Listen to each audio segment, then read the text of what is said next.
সম্মানিত দর্শক, আপনারা দেখতে পাচ্ছেন আমার হাতে একটি মরিচের গাছ। এটি সুপার হট জাতের মরিচের গাছ, এআর মালিক সিড কোম্পানির সুপার হট জাতের মরিচ আমরা এখানে পরীক্ষামূলকভাবে একটি বস্তায় লাগিয়েছি।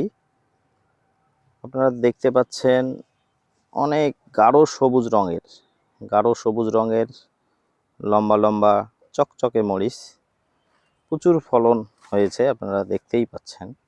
পাশাপাশি গাছের উপরের দিকে দেখেন, পাতাগুলোতে কোনো পাতা কুঁকড়ে যাওয়া রোগ নাই, ভাইরাসও নাই। পাশাপাশি আপনারা দেখেন অনেক ফুল এসেছে, ফুল এবং ফলে গাছটি পরিপূর্ণ হয়ে রয়েছে। আপনারা যারা সুপার হট জাতের মরিচের চারা নিতে চান আমাদের সঙ্গে যোগাযোগ করতে পারেন। আমাদের ঠিকানা সানাপ হাইটেক অ্যাগ্রো লিমিটেড, কাঁঠালবাড়ি বাজার, কুড়িগ্রাম সদর, কুড়িগ্রাম।